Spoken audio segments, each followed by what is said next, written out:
Dios me lo bendiga nuevamente a todos nuestros hermanos que están escuchando y viendo este podcast, episodio número 3.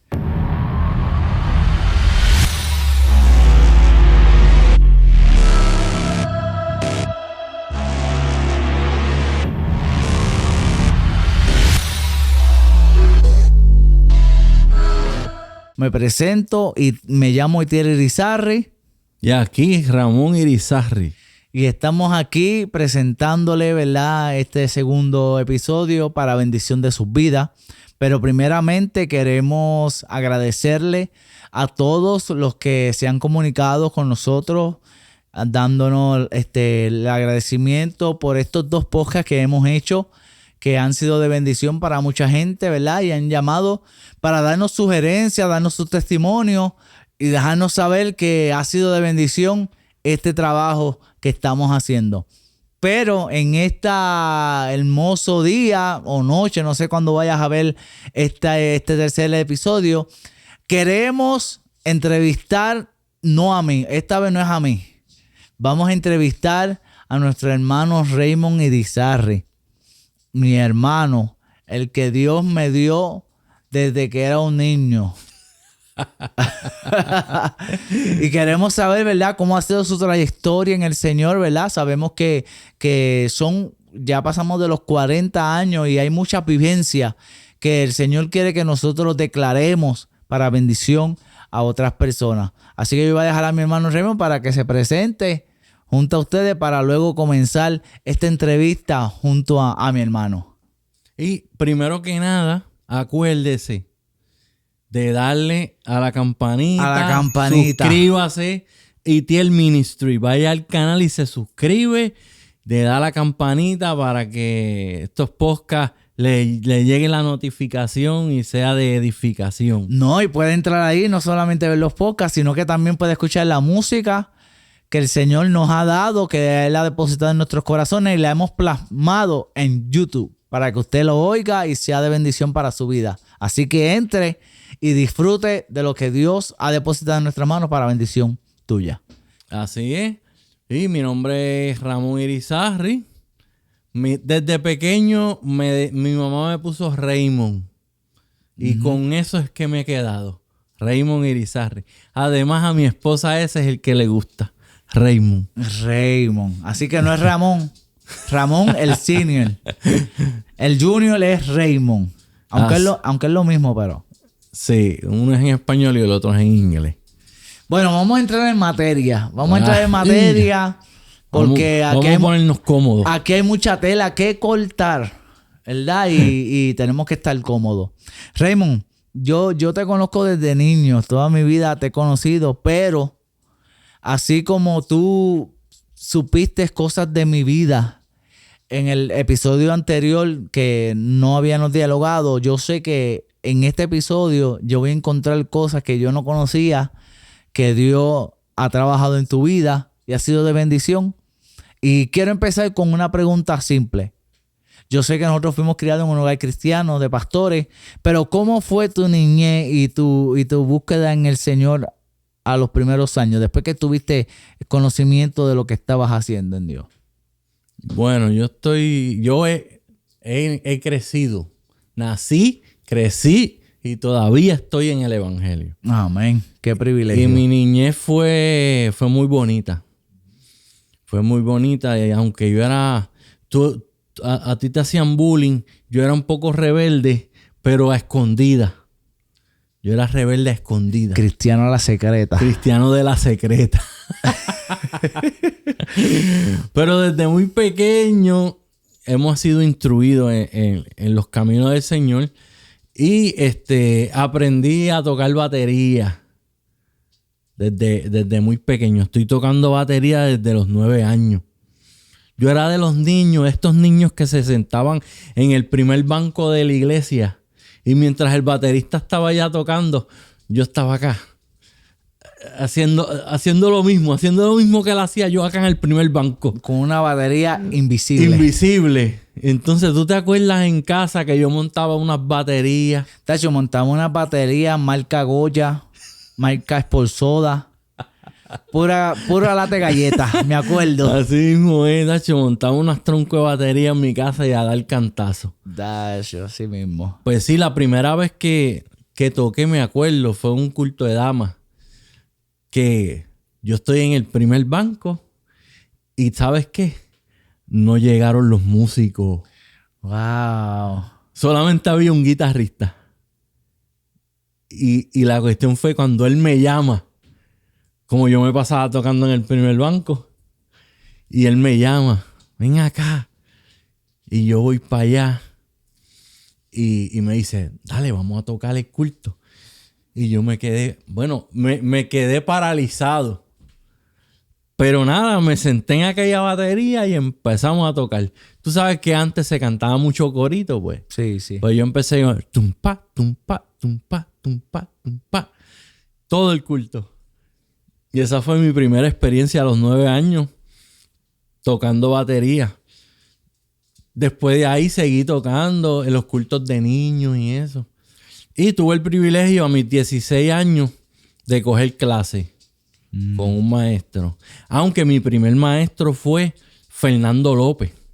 ¿Te acuerdas de Fernando? Sí, Fernando fue mi maestro de guitarra también. Pues sí, pues ese fue mi primer maestro como tal de batería. Fue el que me enseñó a tocar el songo.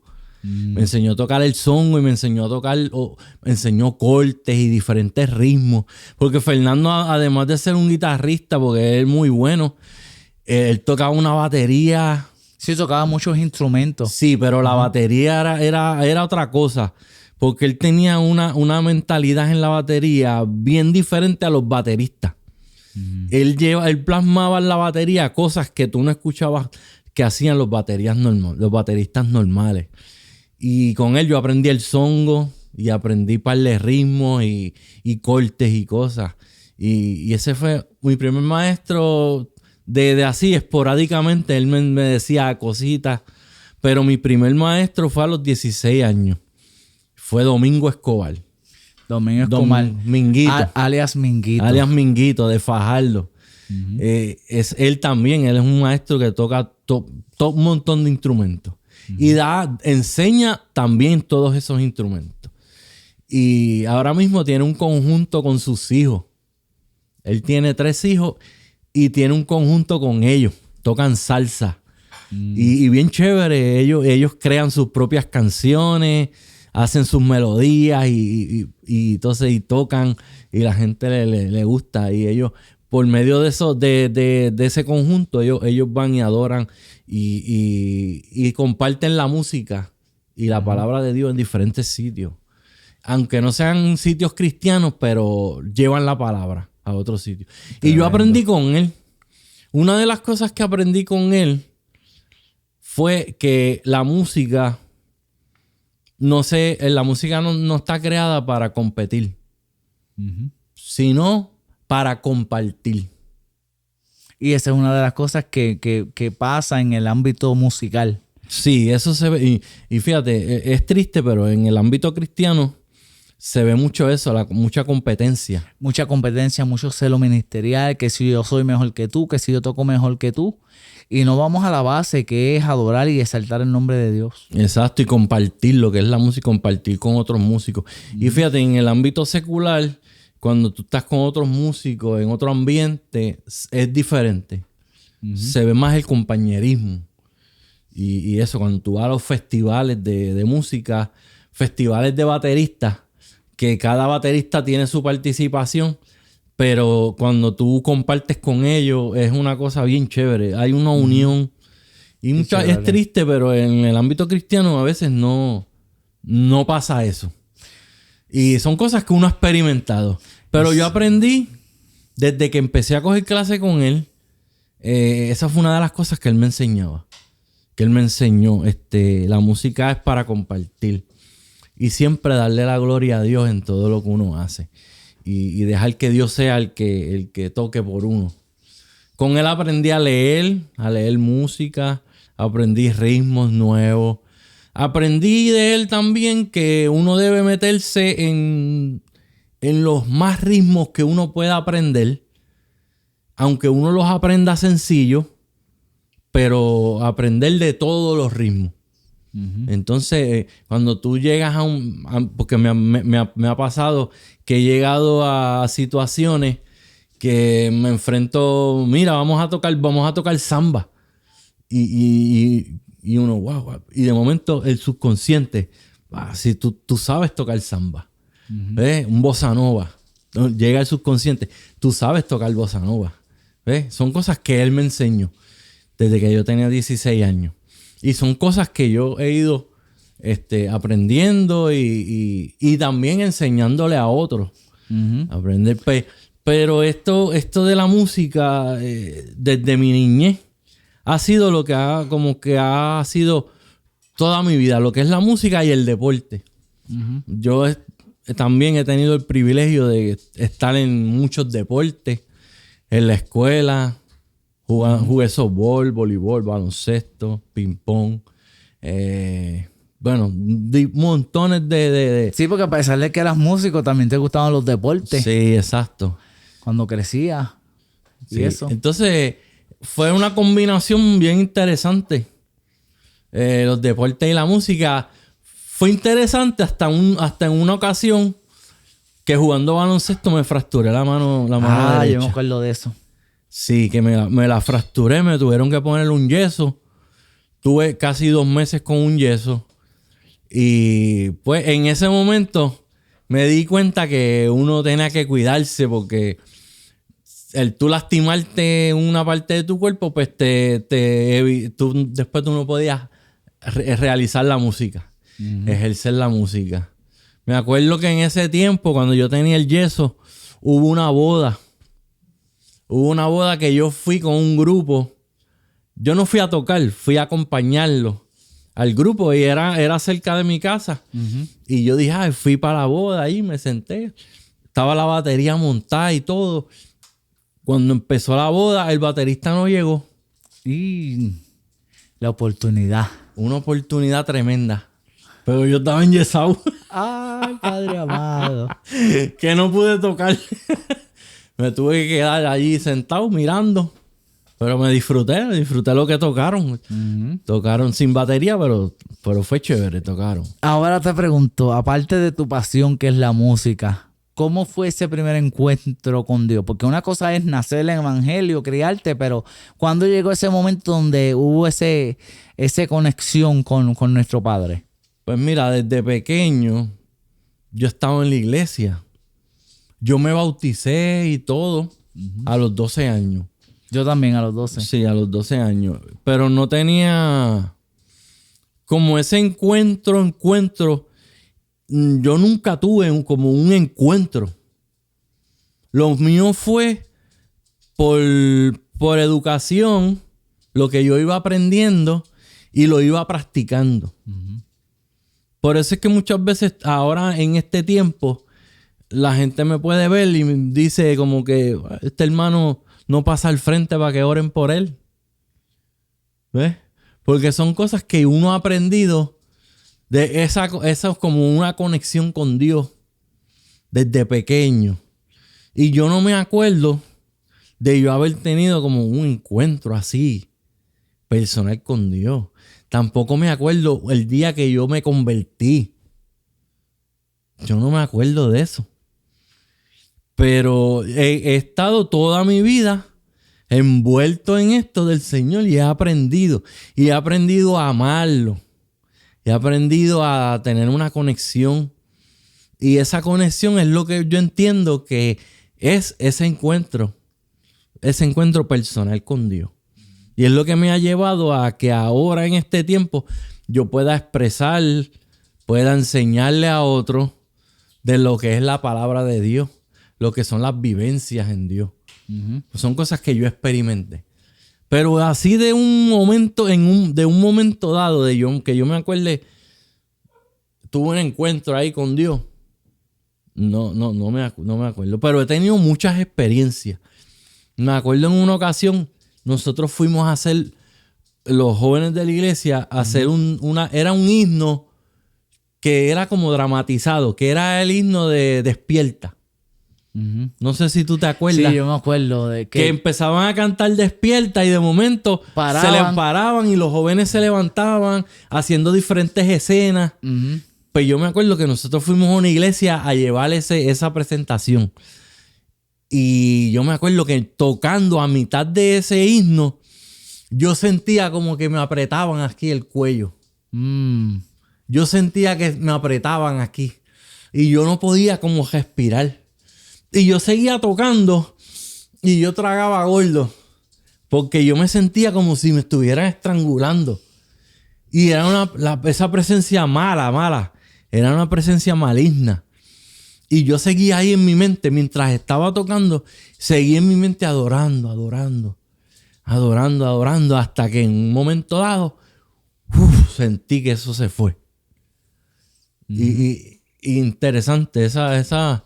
Pero entonces esas cosas, esas experiencias son las que te acercan a Dios.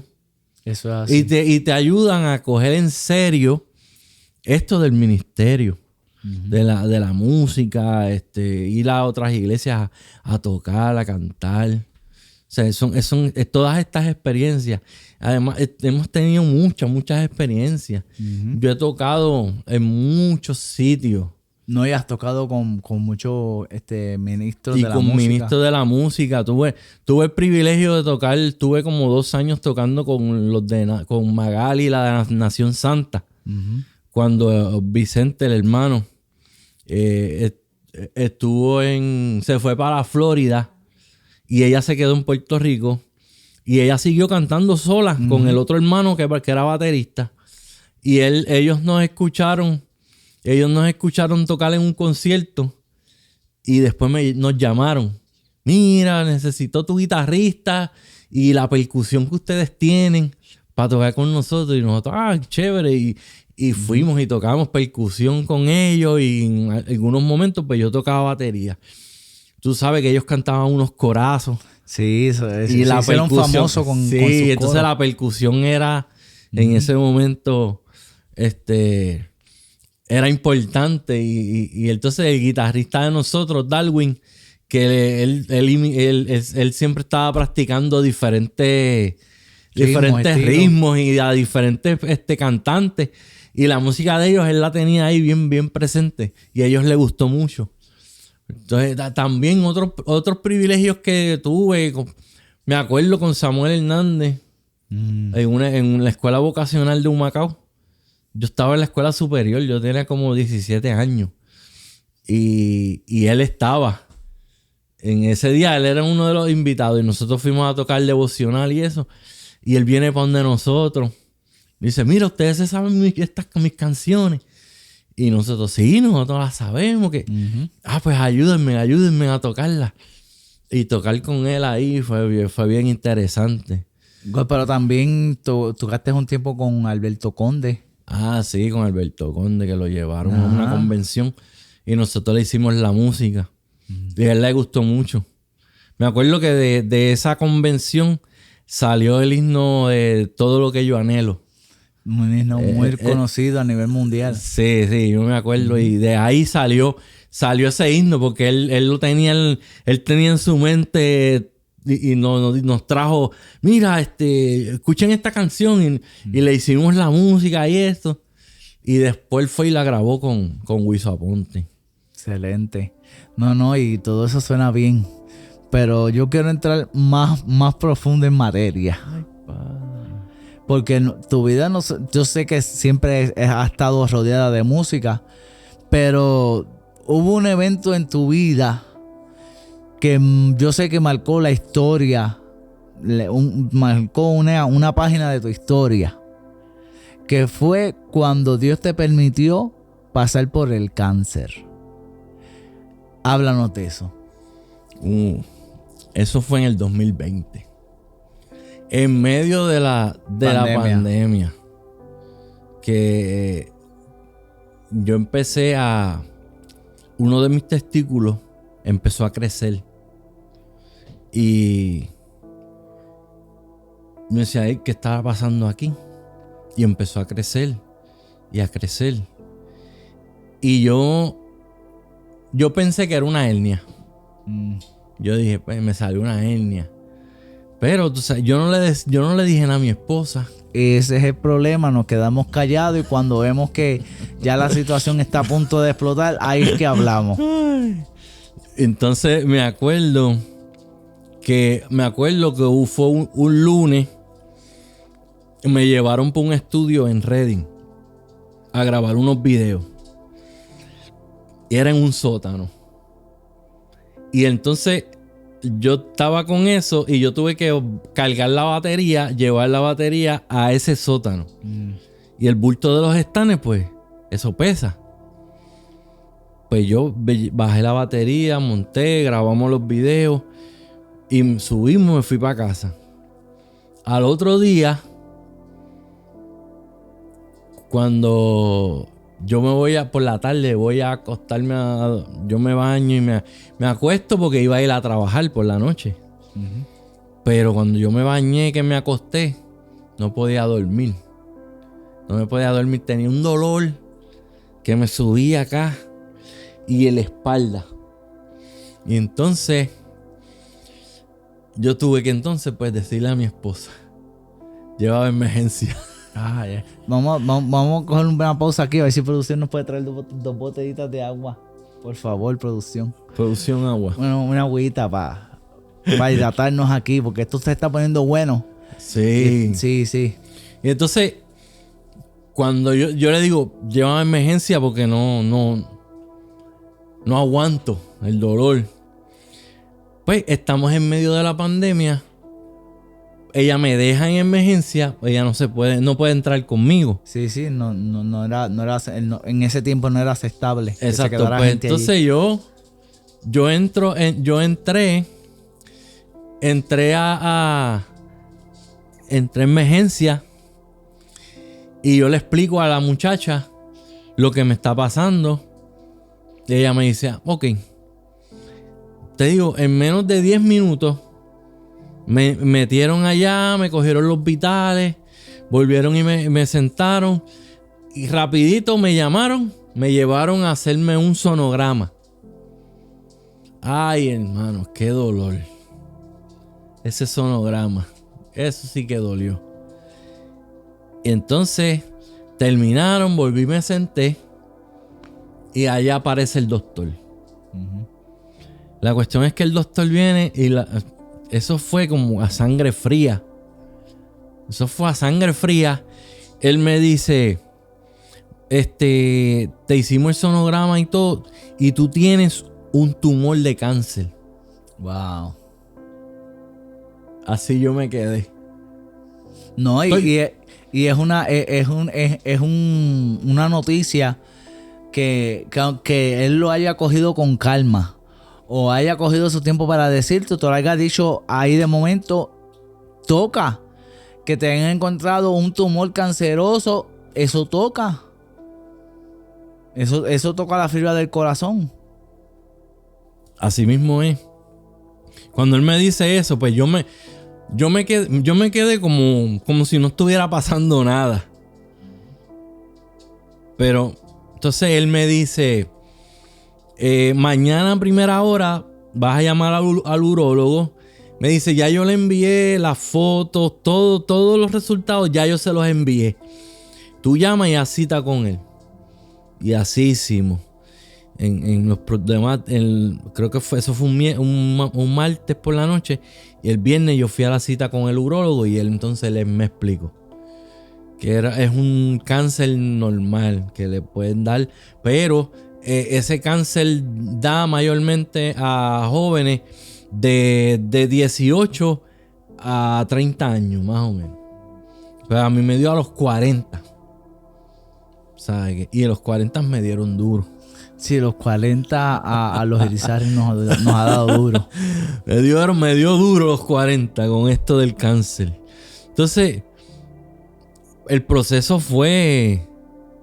Wow, ellos me sacaron el testículo. Entonces después me dieron unas opciones.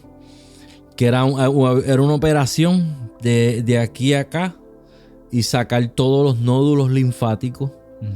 La otra opción era darme quimioterapia una sesión de quimioterapia y después entonces verificar. Y la tercera opción era de no hacer nada y verificar cada mes, estar verificando.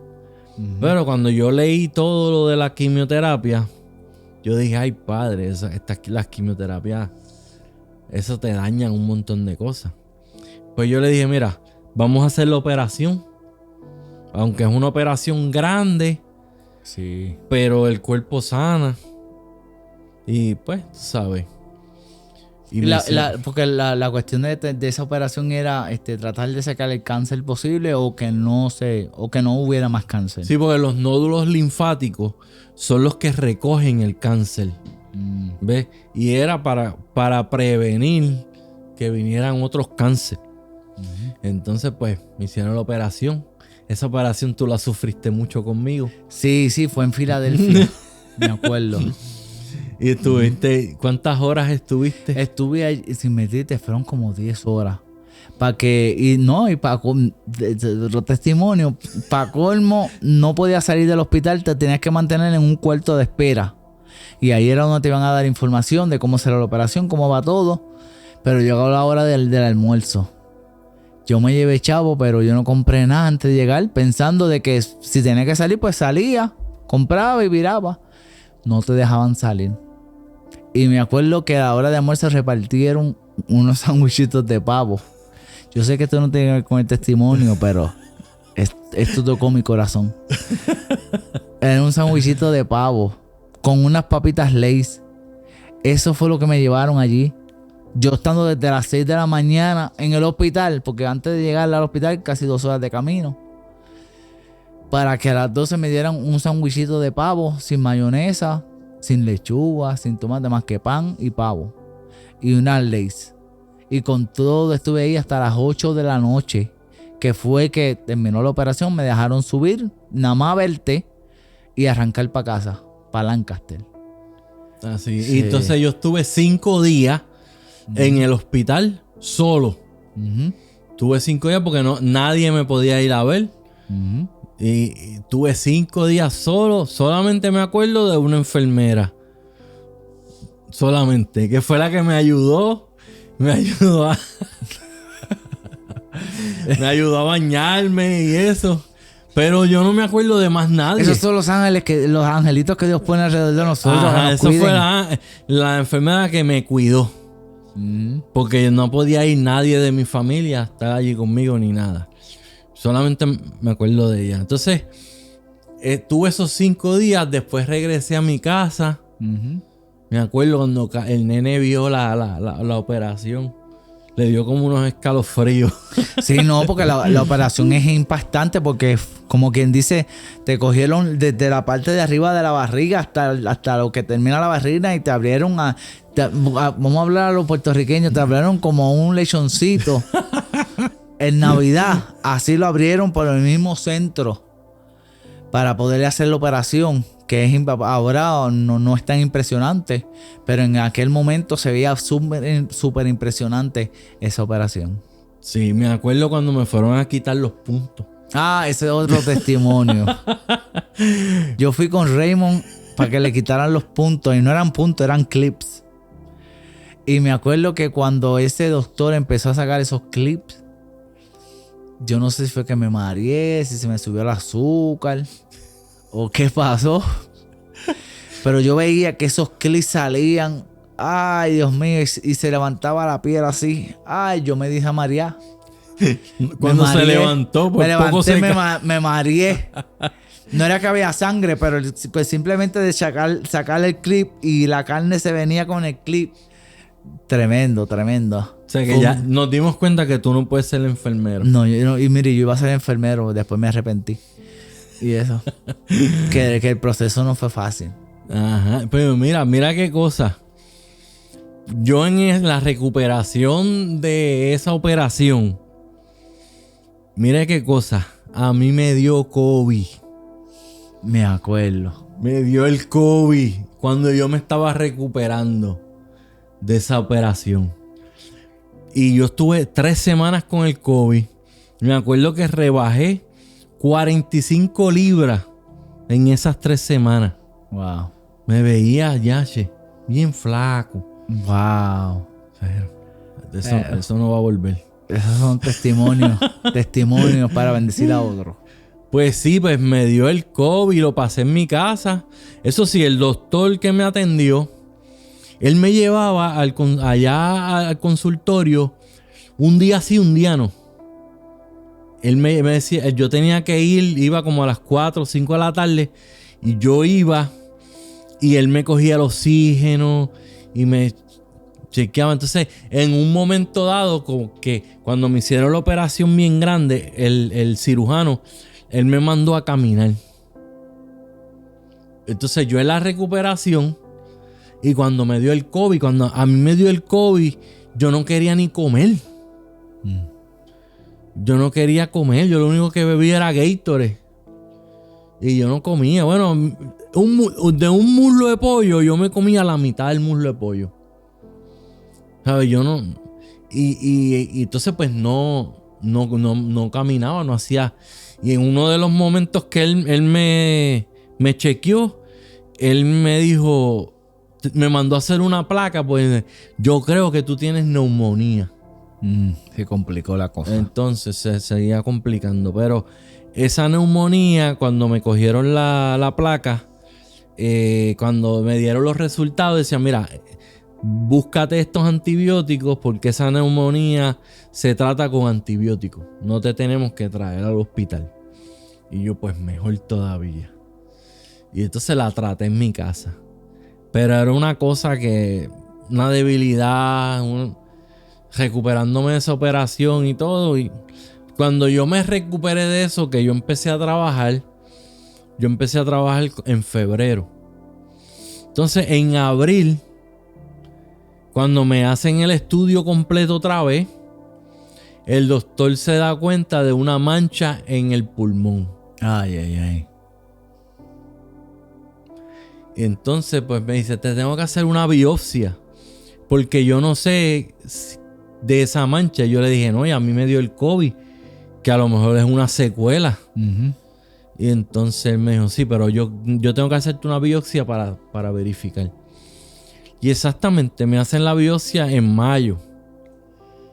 Y rápido que él tiene los resultados, me llama. Y me dice, mira, encontré una mancha de cáncer testicular en el pulmón. Y yo, ay, padre. Pero la cuestión, a mí me dio duro en este momento. ¿Por qué? Porque él me dice que me tiene que entonces dar 4 sesiones de quimioterapia. Entonces ahí fue que se me cayó el mundo. Sí, porque la primera vez pudiste evitarla, pero esta vez no.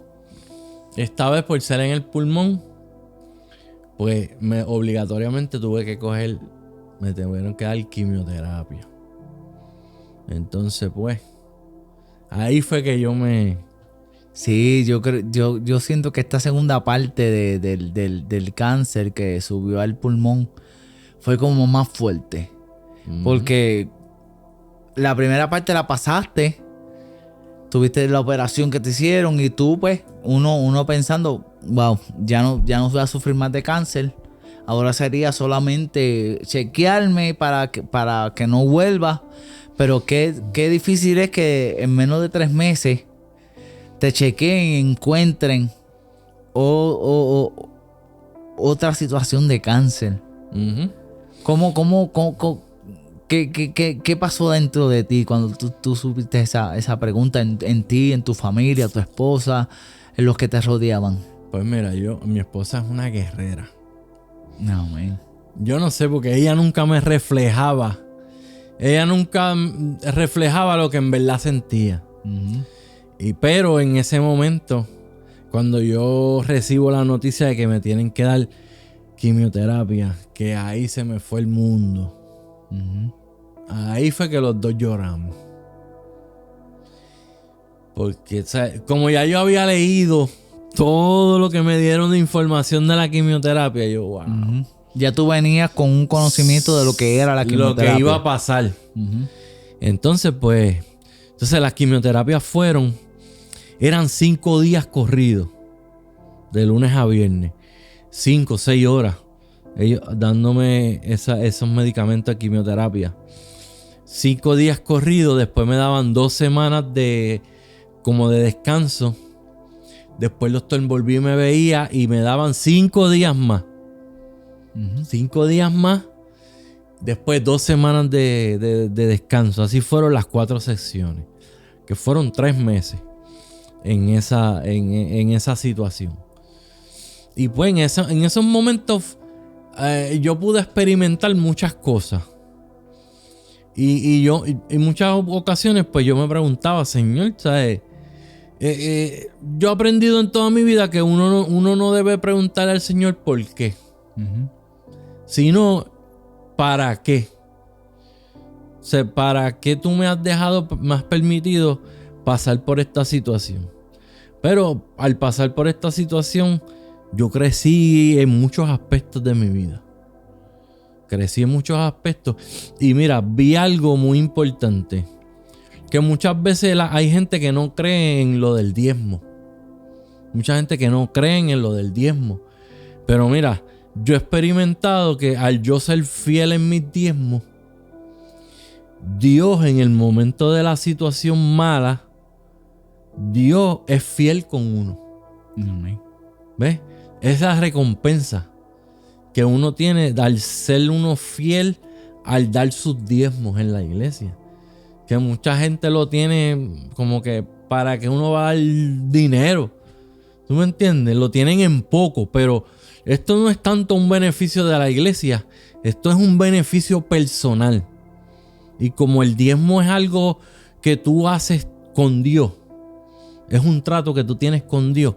En el momento de la prueba, en el momento de que yo no estaba trabajando, yo tuve una licencia y recibía la mitad de mi cheque. Entonces, pero la otra mitad del cheque, para yo completar lo que yo tenía que pagar y todo eso, los compromisos, aparecían de la nada. De la nada aparecían. ¿Tú me entiendes? Y llegaba desde la iglesia donde mi papá pastorea.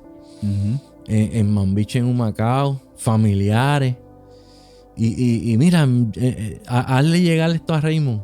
Mira, hazle llegar esto a Raymond. Y llegaba, la bendición de Dios llegaba de mí.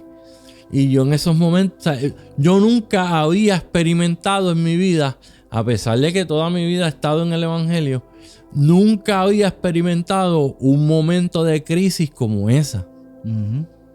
Que fue mi primera vez. No, y yo puedo testificar que esa crisis unió más la familia.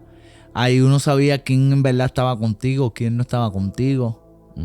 Que Dios, como tú dices, Dios abrió las ventanas de los cielos para bendecirlos, para prosperarle, que no le faltara nada en medio de su crisis, en medio de su momento difícil, donde cuando en la vida te dicen cáncer, lo primero que viene a la mente es muerte.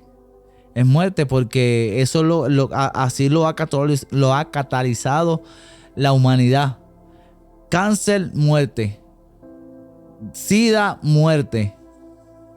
Muchas enfermedades que han tenido un final mal.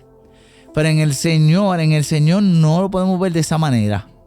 Porque a lo mejor el enemigo dice es muerte, pero el Señor dice para mí es vida.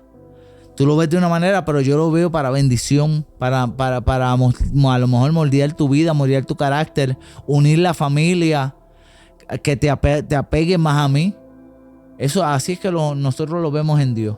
El mundo lo ve como algo fatal, algo que no tiene remedio, pero para Dios ve todo a lo positivo. Y no fue una sanidad. Yo no experimenté una sanidad de momento. Como que Dios sacó y quitó el cáncer. No, hubo un proceso que Dios permitió que los doctores bregaran y me hicieran el tratamiento. Pero yo encuentro y fue un trato como de Dios conmigo. Entonces eso me ha ayudado a crecer en muchos aspectos. Amén. Sí, entonces te pregunto, Te pregunto. Pregúntame. ¿Cómo tú cogiste la noticia? Pues mira, yo te voy a dar mi testimonio. A mí me vinieron muchas cosas a la mente. Porque como te dije, cuando mencionan la palabra cáncer, la mente humana está seteada para pensar a lo negativo. Y yo lo primero que hice fue me puse en oración y dije, Señor, no permitas que esto suceda, Señor, trabaja en el corazón de Raymond, trabaja en nuestros corazones, porque yo sé que esta situación también trastocó los corazones de nuestros padres. También, porque mi papá era uno que venía de cada rato para cuidar y si necesitábamos algo, ahí él estaba. Pero llegó un momento que yo le decía, Señor, yo quiero estar ahí para él. Yo quiero ser una mano de apoyo para el proceso que estaba pasando. Y yo me acuerdo que un día, mientras el Señor estaba ministrando en la iglesia, tú estabas sentado en la parte de atrás de mí. Tú siempre te sentabas atrás. Y me acuerdo que el pastor estaba ministrando y él decía, si tú conoces a alguien que está pasando por un proceso difícil, ve y abrázalo y dile, yo estoy contigo. Entonces yo me quedé ahí meditando y mi esposa me dice, Tiel, vete, dale un abrazo a Raymond. Tú sabes por lo que él está pasando. Ve, dale el apoyo. Y yo, no, es que no siente. Era como si yo estuviera pegado en el suelo y no me podía mover. Y él me decía, pero Itiel, ve, no seas así. No seas frío. Y yo le dije a ella, no, es que Dios no me ha dicho que vaya donde él lo abrace. Entonces, ella pues un poco molesta porque ¿cómo es posible que tú no quieres ir a abrazar a tu hermano? Y entonces pues ella siguió adorando al Señor y yo me quedé ahí, yo no hice nada, me quedé ahí. Pero después yo hablando con Dios, yo decía, Señor, mi mayor deseo es estar ahí, darle la mano a mi hermano. Y el Señor, y lo que Dios me ministró fue que Él estaba trabajando contigo personal. Que Él quería que tú dependieras completamente de Él. Que aunque ellos te vean, aunque Él te vea a ti ahí, Él ve a otra gente ahí, Él quiere tratar personalmente con Raymond. Y por esa razón no te he permitido que vayas y le des un abrazo, le digas estoy contigo, porque yo estoy trabajando con él personalmente. Y me acuerdo que te lo testifiqué después en una ocasión que estuvimos ministrando en una iglesia en medio de la predicación que yo estaba trayendo. Ya lo solté porque lo sentí en el espíritu hablarlo. Y eso, pero no era que yo no sentía empatía. No era que yo no sentía el dolor. Y eso porque yo lo sentía y esa era mi oración cada noche. Pero Dios me permitió, me mantuvo al margen. Porque Él estaba trabajando contigo. Y eso. Uh-huh. Y al momento que escuché la noticia que estabas cancer free, yo fui el primero que me emocioné y me incliné ante la presencia de Dios y le dije, Señor, gracias por poner tu mano, por sanarlo, por hacer lo que tenías que hacer en la vida de Raymond. Y eso. Así es. Y pues otro soporte grande fue mi esposa. Sí, no. Que ella siempre estuvo ahí conmigo. Me regañaba. Pero eso es algo normal. Eso es algo normal. Me cuidaba. Me acuerdo que ella cogió una licencia intermitente para que ella poder estar conmigo en los momentos de las quimioterapias. Y eso. Y estuvo ahí en todo momento. No, esa es la bendición. Esa es la bendición de esperar en Dios. Y que Dios traiga a tu vida la persona que va a complementar. Te va a complementar para en el futuro, para cuando estés pasando por momentos buenos, esa persona esté ahí para reír contigo, para cuando estés pasando por momentos difíciles, esté ahí para llorar contigo, para cuando no tengas, ella estará ahí. Porque hoy día los matrimonios solamente es para cuando haya. Cuando no hay, pues yo no voy a estar ahí. No, se van. Pero qué lindo es tener una persona que está ahí en los tiempos buenos y en los tiempos malos. Que cuando hay, pues ella está ahí. Y cuando no hay, se hace lo posible para que haya. Y si no llega nada, yo contigo voy a estar ahí. Si tenemos que dormir en el piso, dormimos los dos juntos. No es que yo duerma en la cama y tú en el piso, sino que te complementa. Y eso es lo que Dios nos ha permitido como siervos de Dios. Que Dios nos ha bendecido con unas esposas maravillosas, ¿verdad? Unas mujeres de Dios que están ahí para nosotros. Y eso. Así que alza tu mano y adora. Pues sí, pues este proceso me ayudó. Y ahora en estos momentos, de ese proceso para acá, yo he experimentado muchas cosas y el Señor me ha enseñado. Y lo estoy experimentando y aprendiendo más de la palabra, más de lo que es esto del evangelio. Y eso. Y pues la música todavía sigue. Sí, la música eso es parte de tu vida. Llevamos tocando. ¿Cuánto lleva el ministerio? Vamos para 25 años. Vamos para 25 años. Ahí hemos estado en todo momento. Ahí con Itiel Ministry. La gente me preguntaba, ¿y con quién tú tocas? Y dice, yo toco con Itiel Irizaje. ¿Tú lo conoces? Un cantante internacional. Ajá, un cantante internacional. Cantante internacional porque vino de Puerto Rico, de Nahuabo, de Mariana de Nahuabo. Así es. Y le doy gracias a Dios porque en mi vida, a pesar de todas estas cosas, me he mantenido en el Señor en todo momento. Así que, ¿qué más? Continuamos en otro podcast.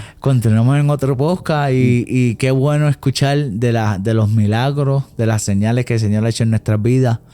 Porque aunque tú no lo creas, yo sé que este testimonio va a tocar a par de personas que están viendo este podcast y va a ser de bendición. Ajá. Y declaramos en el nombre de Jesús un milagro para tu vida. Así es. Y así para mismo. Que eso pase, suscríbase y dele a la campanita. Itiel Ministry. Y para que eso suceda también, si no conoces al Señor, te invitamos a que le entregues tu corazón al Señor y puedas recibir de esta bendición que nosotros por muchos años hemos recibido. Así que Dios te bendiga, cuídate, no te olvides de suscribirte a nuestro canal y dale like, comparte este contenido, compártelo. Si ha sido de bendición, compártelo para que otros puedan ser alcanzados. Nos vemos en el próximo episodio. Cuídense.